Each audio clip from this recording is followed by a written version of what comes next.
दोस्तों नमस्कार। कौशल public relation platform पे आपका हार्दिक स्वागत है। आज हम अधीनस्थ बोर्ड द्वारा आयोजित समान पात्रता परीक्षा सीईटी ग्रेजुएशन लेवल का पेपर 131 ए पेपर कोड है, उसकी हम तीसरी क्लास लेने जा रहे हैं। तो आज का सवाल, जोधपुर का महामंदिर उपासना स्थल है। जोधपुर का जो महामंदिर है वो किस उपासना का स्थल है? नंबर ए विष्णु संप्रदाय का, बी दादू संप्रदाय का, सी राम संप्रदाय का, राम शनि संप्रदाय का, डी नाथ संप्रदाय का। तो इसका जो सही आंसर होगा वो नाथ संप्रदाय होगा। जोधपुर का जो ये महामंदिर है, इससे इंपॉर्टेंट फैक्ट है कि इसका निर्माण किसने करवाया। तो इसका निर्माण है जोधपुर के महाराजा मान सिंह ने करवाया था। एक तो ये इंपॉर्टेंट फैक्ट है। एक फैक्ट है कि ये 84 खंभों पर स्थित है। 84 खंभों पर स्थित है ये, इंपॉर्टेंट। और इसकी जो प्राण प्रतिष्ठा हुई थी वो 1805 में हुई थी।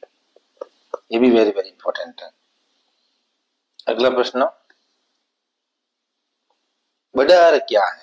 बार बार पूछा जाने वाला प्रश्न कि बडार क्या है। बडार ए विवाह पर आयोज्य भोज, बी राजस्थान की एक जनजाति, सी अंत्येष्टि की क्रिया, डी राजस्थान की एक झील। बडार है वो विवाह पर आयोजित भोज है, बडार। और ये जो बडार है ये विवाह के दूसरे दिन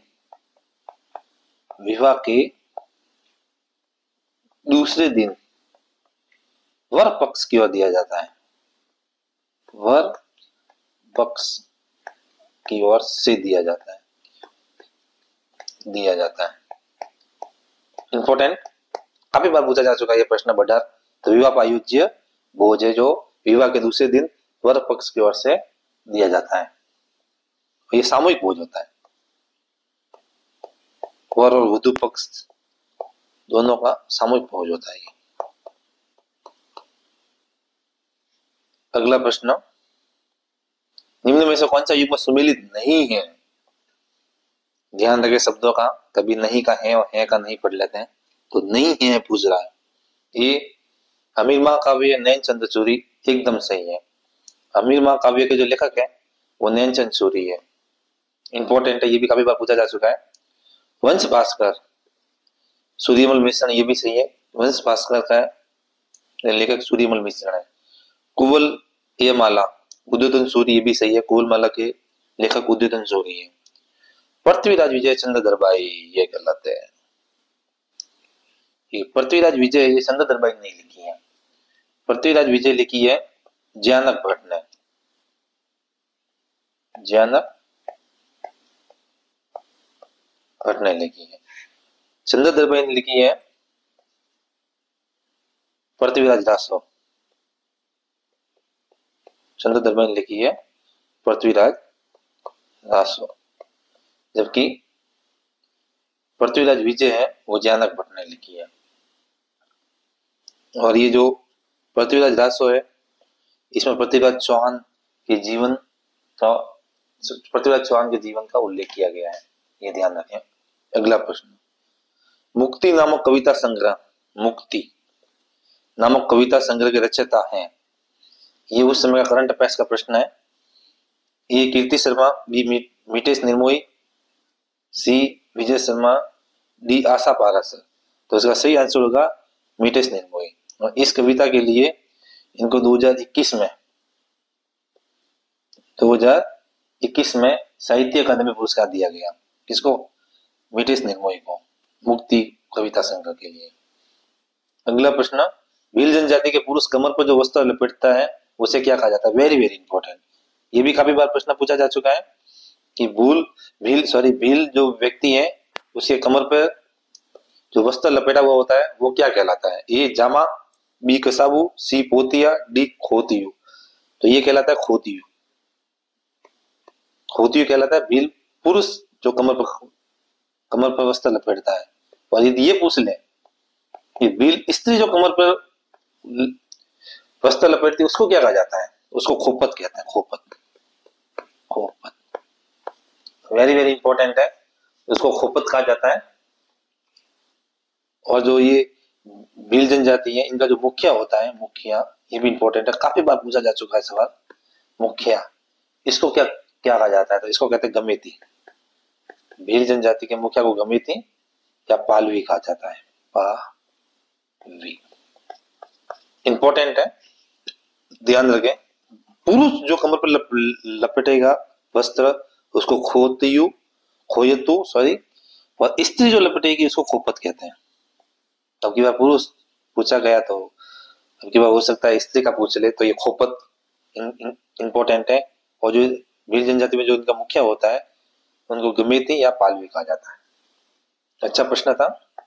अगला प्रश्न, चार हाथों वाले लोक देवता किसे कहा जाता है? काफी बार प्रश्न पूछा जा चुका है। चार हाथों वाले लोक देवता, ए कल्ला जी, बी मल्लिनाथ जी, सी फत्ता जी, डी जुजार जी। चार हाथों वाले जो देवता है वो कल्ला जी है। कल्ला जी ने जो चित्तौड़ का तीसरा शाखा हुआ था, ये कल्ला जी चित्तौड़ का तीसरा शाखा, चित्तौड़ का जो तीसरा शाखा हुआ था, ये हुआ था 1568 में। उस समय इस तीसरे शाखा में महाराणा उदय सिंह की तरफ से अकबर के विरुद्ध युद्ध किया था। और युद्ध के दौरान कल्ला जी ने इस जयमल फत्ता को कंधों पर बैठा के युद्ध किया था। इसलिए दूर से दो हाथ कल्ला जी के, दो हाथ फत्ता जी के, ने चार हाथ दिख रहे थे, इसलिए इनको चार हाथों वाले लोक देवता के नाम से जाना गया। एक और इंपॉर्टेंट फैक्ट है कल्ला जी के बारे में, वो है कि इनकी जो एक काले पत्थर की मूर्ति बनी हुई है, काले पत्थर की मूर्ति, वो सामलिया गांव डूंगरपुर में। ये इंपॉर्टेंट है, ये ध्यान रखें। कल्ला जी की जो एक काले रंग की पत्थर की मूर्ति बनी हुई है, वो सामलिया गांव डूंगरपुर में बनी हुई है, प्रतिमा स्थापित है। और इनका जो जन्म है कल्ला जी का, वो नागौर में हुआ था, यानी ये कल्ला जी नागौर के थे। और 1444 में जन्म हुआ था कल्ला जी का। Very very important. अगला प्रश्न,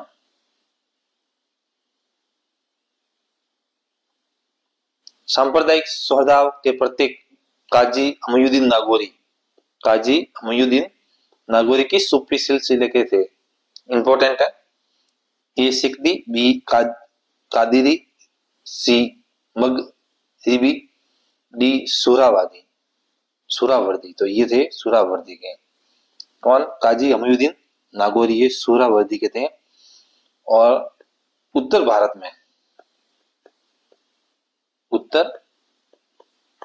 में कव्वाली, इंपॉर्टेंट फैक्ट है, उत्तर भारत में कव्वाली लाने का श्रेय भी काजी अमीयुद्दीन नागौरी को जाता है। तो ये भी फैक्ट ध्यान रखें इनके बारे में। अगला प्रश्न, ये भी काफी बार पूछा जा चुका है। मलिक शाह की मस्जिद कहाँ स्थित है? मलिक शाह की जो मस्जिद कहाँ स्थित है? ए झालावाड़, बी बारा, सी जालोर, डी राजसमंद। मलिक शाह की जो मस्जिद है वो जालोर में स्थित है।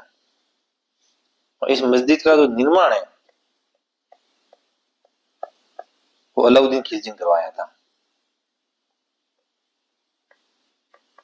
अलाउद्दीन खिलजी ने करवाया था। ये इंपॉर्टेंट फैक्ट है, ध्यान रखें। और ये जो मस्जिद है, ये गुजरात में जो भवन होते हैं,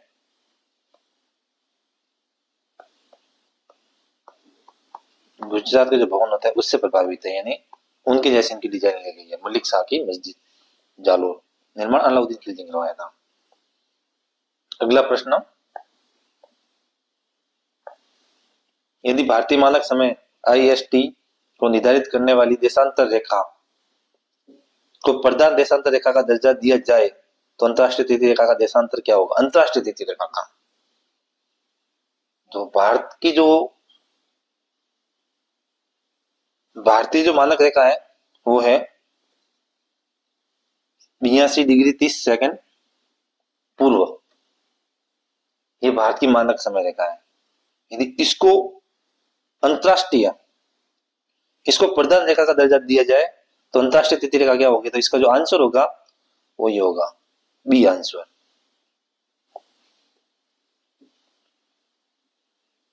97 डिग्री 30 पूर्वी, ये इसका आंसर होगा। और ये जो 82 डिग्री 30 सेकंड पूर्वी है, ये भारत की मानक रेखा है और ये इलाहाबाद और मिर्जापुर से होकर गुजरती है। मिर्जापुर, ये भी इंपॉर्टेंट है, ध्यान रखें। अगला प्रश्न, भारत में शुष्क क्षेत्र कृषि की जाती है। Very very important. भारत में जो शुष्क कृषि की जाती है वो कितनी वर्षा के अंदर की जाती है? 100 से 150 सेंटीमीटर वार्षिक वर्षा, 35 से 75 सेंटीमीटर वार्षिक वर्षा, 75 से 110 सेंटीमीटर, 150 से अधिक वर्षा वाला क्षेत्र 150 सेंटीमीटर। तो इसका सही आंसर होगा 35 से 75 सेंटीमीटर वार्षिक वर्षा। इसमें शुष्क कृषि की जाती है। और शुष्क कृषि से संबंधित जो फसल होती है, शुष्क कृषि में दाल, रागी, बाजरा, मूंग, चना आदि को बोया जाता है शुष्क कच्चे क्षेत्र में। और यदि राजस्थान से संदर्भ में पूछ ले तो राजस्थान में शुष्क कृषि की जाती है। पश्चिमी राजस्थान,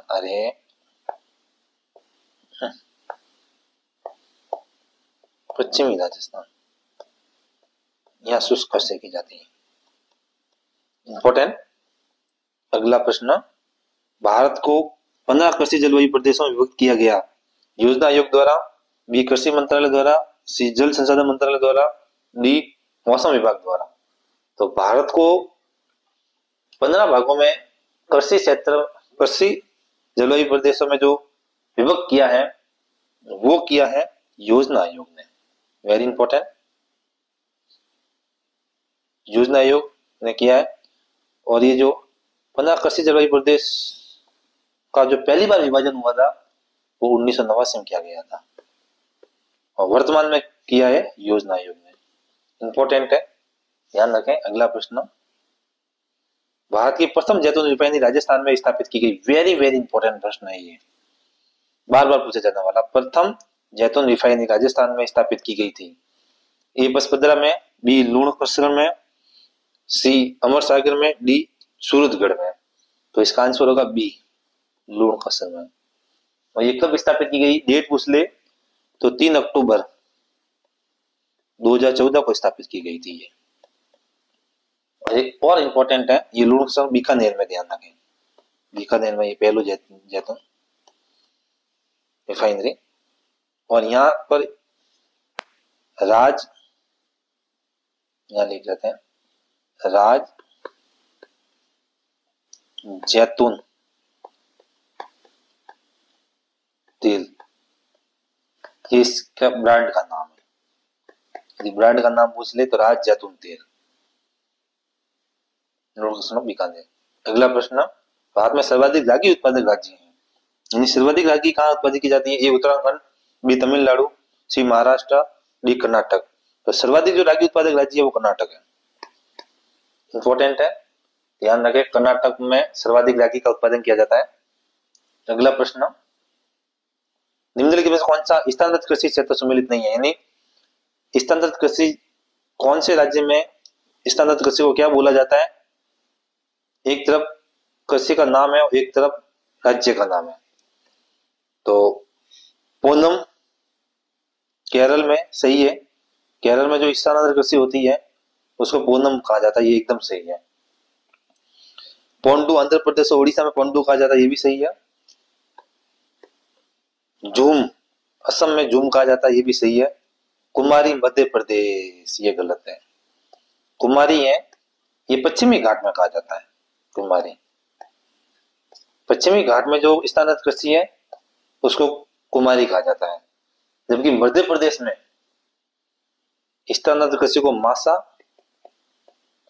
या दहिया कहा जाता है। दहिया, स्थानांतरित कृषि को मध्य प्रदेश में मासा या दहिया और कुमारी कहा जाता है पश्चिमी घाट में।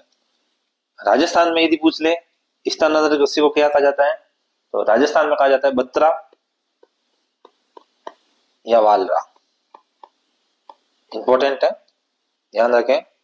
आज का अंतिम और बहुत बेहतरीन प्रश्न, पाक स्टेट यानी पाक जल संधि अवस्थित है भारत और मालदीव के मध्य, बी भारत और इंडोनेशिया के मध्य, सी भारत और म्यांमार के मध्य, डी भारत और श्रीलंका के मध्य। तो ये पाक स्टेट यानी पाक जल संधि है, ये भारत और श्रीलंका के मध्य है, यानी भारत और श्रीलंका को जोड़ती है वो है पाक जल संधि। ये तमिलनाडु,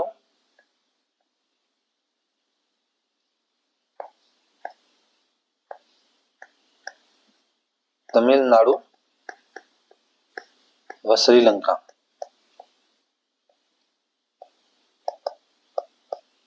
भारत की तो सीमा तमिलनाडु और श्रीलंका, इनके मध्य ये पाक स्टेट चल रही है। इसकी जो चौड़ाई है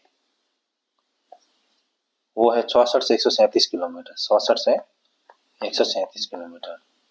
और ये जो पाक जल संधि है या पाक स्टेट है, इसका जो नामकरण है वो मद्रास के प्रेसिडेंसी गवर्नर रॉबर्ट पाक के नाम पर रखा गया था।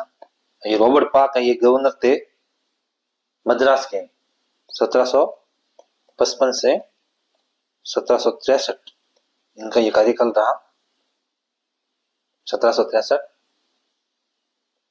तो रॉबर्ट पाक के नाम पर पाक स्टेट रखा गया नाम, जो भारत और श्रीलंका के मध्य है।